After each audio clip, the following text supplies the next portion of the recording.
Special type മീൻ കറിയാണ്, അതായത് restaurant style മീൻ കറി.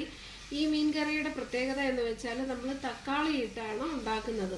അതെങ്ങനെയാണോ ഉണ്ടാക്കുന്നതെന്ന് നോക്കാം. അതിന് ഞാനിവിടെ ഒരു മൺചട്ടിയാണ് എടുത്തു വെച്ചിരിക്കുന്നത്. നമ്മുടെ ചട്ടി ചൂടായിട്ടുണ്ട്. അതിലേക്ക് വെളിച്ചെണ്ണ ഒഴിക്കാം. ഒരു 2 ടേബിൾ സ്പൂൺ വെളിച്ചെണ്ണയാണ് ഒഴിക്കുന്നത്. എണ്ണ ചൂടായി വരുന്നുണ്ട്.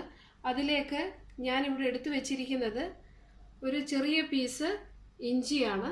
അതിങ്ങനെ വലിയ കഷ്ണങ്ങളാക്കി ചോപ്പ് ചെയ്ത് വെച്ചിരിക്കുന്നതാണ്. അതേപോലെ തന്നെ 4 അല്ലി വെളുത്തുള്ളി, 2 സ്മോൾ സൈസ് സവോള, അത് നീളത്തിൽ ചോപ്പ് ചെയ്ത് വെച്ചിരിക്കുന്നത്. ഇതിങ്ങനെ ചോപ്പ് ചെയ്താൽ മതി. കാരണം എന്ന് വെച്ചാൽ ഇതെല്ലാം നമ്മൾ വഴറ്റിയതിന് ശേഷം പിന്നെ ഫൈനലി നമ്മളിത് അരച്ചെടുക്കുകയാണ്. അതുകൊണ്ട് ജസ്റ്റ് ഈ രീതിയിൽ കട്ട് ചെയ്തെടുത്താൽ മതി. എണ്ണ ചൂടായിട്ടുണ്ട്. ഇനി ഇതിലേക്ക് ഇഞ്ചി വെളുത്തുള്ളി ഇട്ടൊന്ന് വഴറ്റുക. ജസ്റ്റ് ഒന്ന് വഴറ്റിയാൽ മതി. ഇനി ഇതിലേക്ക് ചോപ്പ് ചെയ്ത് വെച്ചിരിക്കുന്ന സവോള ഇടാം. എല്ലാം കൂടെ ഒന്ന് നല്ലപോലെ വഴറ്റുക. ഇഞ്ചി വെളുത്തുള്ളി സവോള എല്ലാം ഒന്ന് വഴഞ്ഞിട്ടുണ്ട്. ഇനി ഇത് ഒത്തിരി അങ്ങ് മൂക്കേണ്ട ആവശ്യമില്ല. ഇനി ഇതിലേക്ക് 2 മീഡിയം സൈസ് തക്കാളിയാണ് ചോപ്പ് ചെയ്ത് വെച്ചിരിക്കുന്നത്. അത് ഇതിലേക്ക് ഇടാം. എല്ലാം ഇട്ടതിന് ശേഷം ഒന്ന് നല്ലപോലെ ഇളക്കി കൊടുക്കുക. അതിലേക്ക് കുറച്ച് ഉപ്പിടുക. ഉപ്പിട്ട് കഴിഞ്ഞാൽ തക്കാളി പെട്ടെന്ന് തന്നെ സോഫ്റ്റ് ആയി കിട്ടും. ഇനി ഇതൊന്ന് അടച്ചു വെച്ച് കുക്ക് ചെയ്തെടുക്കാം.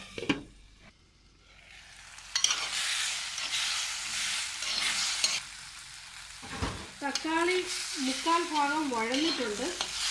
ഇനി ഇതിലേക്ക് 1/4 ടീസ്പൂൺ മഞ്ഞൾപ്പൊടി, 1/2 ടേബിൾ സ്പൂൺ മല്ലിപ്പൊടി, 1/2 ടേബിൾ സ്പൂൺ കാശ്മീരി മുളക് പൊടി എല്ലാം ഇട്ടതിന് ശേഷം ഒന്ന് നല്ലപോലെ ഇതിൻ്റെ പച്ചമണം മാറുന്നിടം വരെ ഒന്ന് ഇളക്കി കൊടുത്ത് മൂപ്പിക്കുക.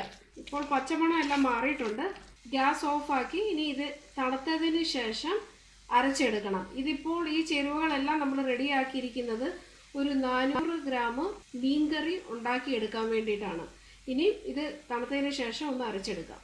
ഇനി അടുത്ത പ്രോസസ്സിലേക്ക് പോകും. സ്റ്റവ് ഓൺ ആക്കാം. ചേരുവകളെല്ലാം ഇപ്പോൾ അരച്ചെടുത്തിട്ടുണ്ട്. ഇനി ഈ ചേരുവകൾ എടുത്തു വെച്ചിരിക്കുന്ന ചട്ടിയിലേക്ക് ഇടാം. ആ സെയിം ചട്ടി യൂസ് ചെയ്താൽ മതി.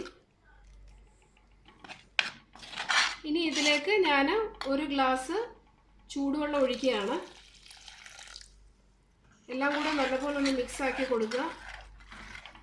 ഇവിടെ 2 കുടംപുളി എടുത്തിരിക്കുകയാണ്. ഈ കുടംപുളി ഞാൻ ചൂടുവെള്ളത്തിൽ സോക്ക് ചെയ്ത് വെച്ചിരുന്നതാണ്.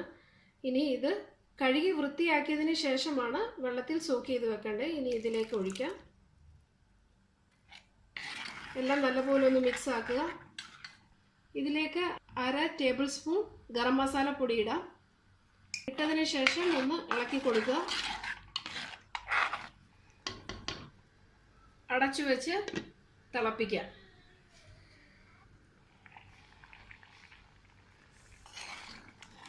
തിളപ്പ് വന്നിട്ടുണ്ട്. ഒരു 2-3 മിനിറ്റ് നല്ലപോലെ തിളയ്ക്കണം. കാരണം ഈ ചേരുവകളും പുളിയും എല്ലാം കൂടെ നല്ലപോലെ ഇതിനകത്ത് മിക്സ് ആകണം. മസാലകളെല്ലാം നല്ലപോലെ മിക്സ് ആയിട്ടുണ്ട്. ഈ സമയത്ത് ഉപ്പൊക്കെ നോക്കുക. ഇതിന് ഉപ്പ് ഇപ്പം കറക്റ്റാണ്. ഉപ്പും എരിവും ഒക്കെ കുറവാണെന്നുണ്ടെങ്കിൽ അത് ഈ സമയത്ത് നമുക്ക് ആഡ് ചെയ്യാം. അതിനുശേഷം പിന്നെ ഒന്നുകൂടെ നല്ലപോലെ തിളപ്പിക്കുക. ഇതിപ്പോൾ മസാലകളെല്ലാം പരുവാണ്. ഇനി ഇതിലേക്ക് ഇടാൻ പോകുന്നത് 400 ഗ്രാം വറ്റ മീനാണ്. ഇത് ഇങ്ങനെ വൃത്തിയാക്കിയതിന് ശേഷം കഷ്ണങ്ങളാക്കി വെച്ചിരിക്കുന്നതാണ്. ഇനി ഇതിലേക്ക് ഇടാം. മീനെല്ലാം ഇട്ട് കൊടുത്തിട്ടുണ്ട്. ഇനി ഇതൊന്ന് കറക്കി കൊടുക്കാം. മീൻ ഇട്ടതിന് ശേഷം പ്രത്യേകം ശ്രദ്ധിക്കേണ്ട ഒരു കാര്യം, തവി കൊണ്ട് ഇളക്കാൻ പാടില്ല. അങ്ങനെ ചെയ്തു കഴിഞ്ഞാൽ മീനൊക്കെ പൊടിഞ്ഞു പോകും. അതുകൊണ്ട് ഇങ്ങനെ ചട്ടി ഒന്ന് കറക്കി കൊടുത്താൽ മതി. കുറച്ച് കരിയാപ്പില ഇടാം. എന്നിട്ട് അടച്ചു വെച്ച് ഒരു 10 മിനിറ്റ് മീഡിയം ഫ്ലെയിമിൽ വേവിക്കുക. മീഡിയം ഫ്ലെയിമിൽ ഇപ്പോൾ ഒരു 10 മിനിറ്റ് ആയിട്ടുണ്ട്. 10 മിനിറ്റിൻ്റെ ഇടയ്ക്കിടയ്ക്ക് ഇങ്ങനെ ഇളക്കി കൊടുക്കണം. ഇപ്പോൾ നമ്മുടെ മീൻ കറി ഓൾമോസ്റ്റ് ആയിട്ടുണ്ട്. ഇനി ഇതിലേക്ക് ഞാൻ 1/2 കപ്പ് തേങ്ങാപ്പാൽ ഒഴിക്കുകയാണ്. തേങ്ങാപ്പാൽ ഒഴിച്ചതിന് ശേഷം ഒന്ന് കറക്കി കൊടുക്കുക. മീൻ കറിയിൽ ഇപ്പോൾ ആവി കയറിയിട്ടുണ്ട്. ഇനി ഇത് ഒന്ന് കടുക് വറുത്തെടുക്കാം. കടുക് വറുക്കാനായിട്ട് വെളിച്ചെണ്ണ ഒഴിക്കാം. 1 ടേബിൾ സ്പൂൺ വെളിച്ചെണ്ണ ഒഴിച്ചാൽ മതി. എണ്ണ ചൂടായിട്ടുണ്ട്. അതിലേക്ക് കുറച്ച് കടുക് ഇടാം.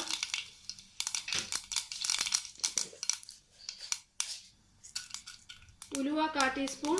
അതിലേക്ക് സവോള ചോപ്പ് ചെയ്ത് വെച്ചിരിക്കുന്നത്.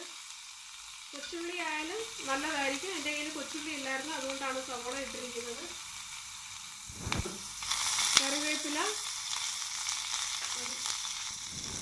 എല്ലാം ഇട്ടതിന് ശേഷം ഒന്ന് ഇളക്കിയെടുക്കുക. നമ്മുടെ കടുക് ഇപ്പോൾ വറുത്ത് കഴിഞ്ഞിട്ടുണ്ട്. ഇനി ഇത് മീനിലേക്കിടാം. കടുക് വറുത്തത് മീൻകറിയിലേക്കിടാം. മീൻകറിയിലേക്ക് ഇട്ടതിന് ശേഷം ഒരു 5 മിനിറ്റ് ഇത് അടച്ചു വെക്കുക. തുറന്ന് നോക്കാം. ഇപ്പോൾ ഒരു 5 മിനിറ്റ് ആയിട്ടുണ്ട്.